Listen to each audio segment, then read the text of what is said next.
Let's welcome Mr. Ron Turrentine.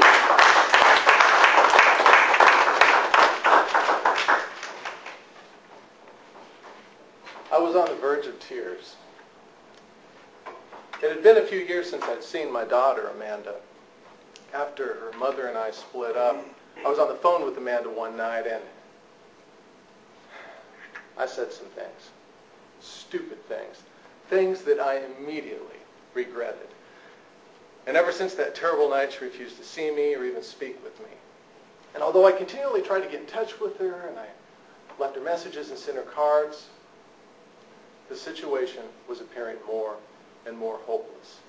It was tearing me up inside, and it was all my fault.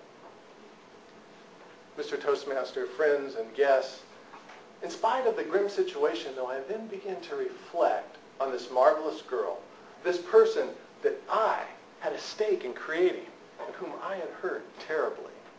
This young girl that had given me so many precious memories. Amanda had always been a very tender-hearted person. As a matter of fact, that's the one attribute she possessed that I admired more than any other. And it had been evident ever since she was a little girl. I particularly remember a Christmas time when she was 5 or 6 years old. It was a Friday night, and I had dressed her and her little brother in their winter coats. We were going to church. So I put them in their car seats, Amanda in the front and Josh in the back, and we hit the road.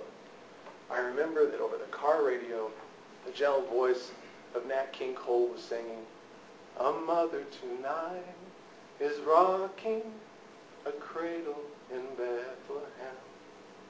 As we enjoyed the carol, I looked over and Amanda was crying. Well, my parental instincts immediately took over, and as I pulled the car over, I said, "Honey, are you all right? Are you hurt? Why are you crying?" And then, between soft little sniffles, she replied, "This song is just so beautiful." That's my daughter, so very, very tender-hearted. And I then began to think about all the things she would do that would make me laugh. Like when she was a toddler, she used to love to play with her grandmother's little dog, Missy.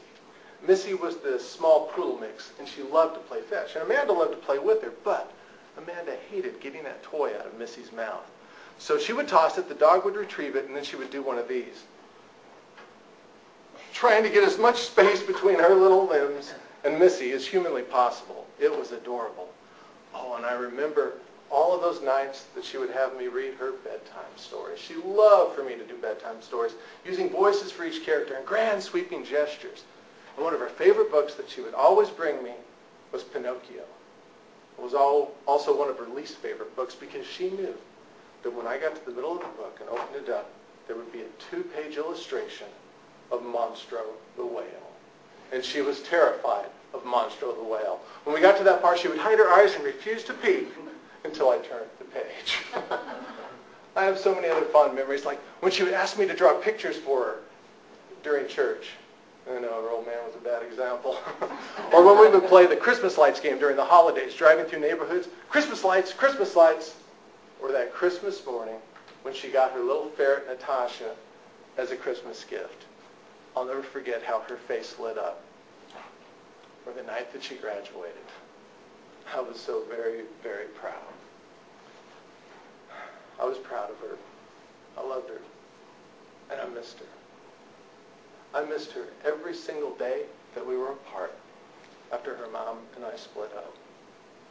And those days turned into weeks, and those weeks into months, and those months lengthened like long, lonely shadows into years, years apart from my baby girl I'll never be able to reclaim. But I never stopped hoping. I never stopped praying. And I never stopped trying to renew that connection with her. One day, a few years after the split, I was over at my aunt's house, spending the Saturday with my son Josh. We had hooked up our computers in my aunt's basement, and we were playing a rousing game of Diablo 2. For those of you who don't know about it, it's a computer game. It's a guy thing. Well, we had taken a break, and I was going upstairs to get something to drink. So I went up the basement stairs, opened the door, and there stood Amanda. Her eyes met mine, and I held my breath. In that split second, I took in the sight of my daughter. It had only been a few short years, but my, how she had changed. She had grown even more beautiful and was so graceful looking. She had this certain poise and maturity that I'll never forget. My daughter had become quite a lovely young woman. And then, almost as quickly as time had stopped, to begin again, as she leapt forward into my arms, embracing me so tightly, burying her face into my shoulder. My head went dizzy, swimming with the flood of memories. The memories of the child that cried at Nat King Cole songs, or the toddler that played with Missy the dog, and the little girl who was afraid of Monstro the whale. My little girl was now holding me, letting me know that she did indeed love me, that she did forgive me. Never before in my life had I ever felt such relief, such joy, and such love, all at the same moment. Never. And then, only a few short years later, and I'm on the verge of tears, my daughter, completely radiant, is standing in my kitchen, modeling her new wedding gown for my wife and I. She's shimmering with an excitement that is only possible for a young bride to possess, and she's never looked more beautiful to me.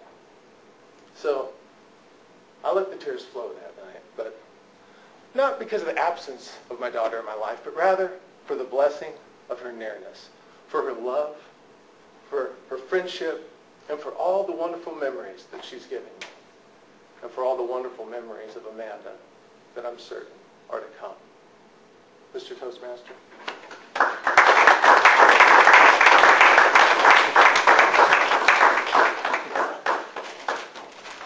Oh.